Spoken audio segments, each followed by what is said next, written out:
Welcome to the SFCC Library video tutorial on how to use NoodleTools Express. NoodleTools Express is a free citation generator that can help you with creating MLA, APA, or Chicago citations. I like NoodleTools Express because it offers many different citation formulas with no advertising. To begin with, let's get to the NoodleTools Express website. Go to my.noodletools.com/web2.0/express.html, or you can always Google NoodleTools Express. First, it's going to ask me what citation style I want to use. In this example, I'm using MLA.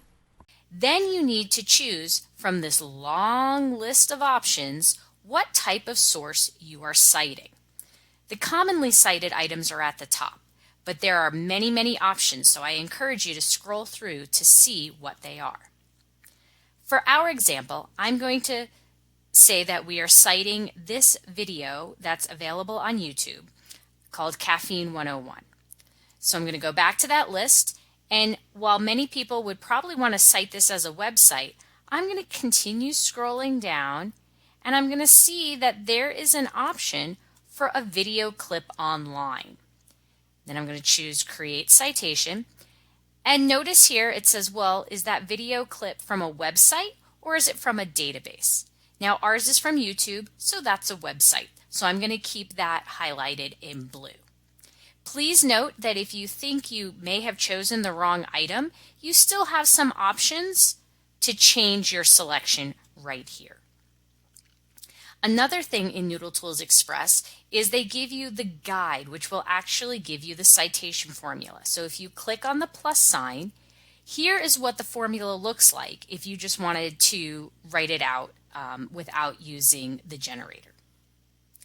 But we're going to use the generator. So first, I'm going to just grab the URL.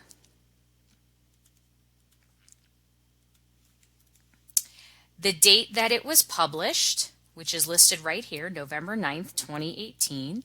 So November 9th,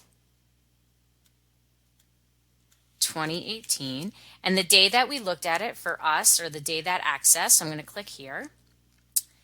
Then the title of the video clip, which is Caffeine 101. And remember, generators are only as good as the information you put into it. So if you misspell something, you will have a misspelling in your citation at the end. If you're not sure, you'll see this little I button will pop up, and that'll give you some more information related to that box. Notice it even says here, is this on a site like YouTube? Yes, ours is from YouTube. So that's the name of the site. Then it says here the contributors, so who posted this article. And in this instance, it is posted by National Geographic. Now, National Geographic isn't the first name. You'll notice here it says last name or group. So this is a group. Geographic. And then if I had a second contributor, I could click on Add Contributor.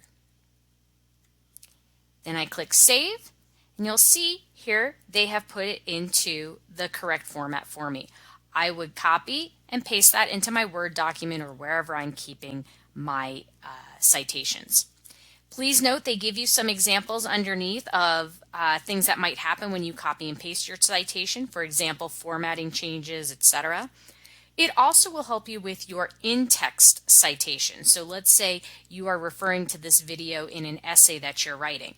When you click on parenthetical citation, they'll say this is what it should look like. It's going to say Caffeine 101, and then you should input the exact time that you are referencing. And it has some other examples down here for how to do in-text citations. So just some reminders that citation generators are only as good as the information that you input. So make sure that you've spelled things correctly, that you haven't forgotten to fill in some sort of information, and also check your formatting when you copy and paste the citation at the end, because it will lose things like italics or indentations, etc. Thank you for watching this tutorial on NoodleTools Express. If you have any questions about citations, please contact the library, or you can also check out our citation guide at libguides.spokanefalls.edu/cite.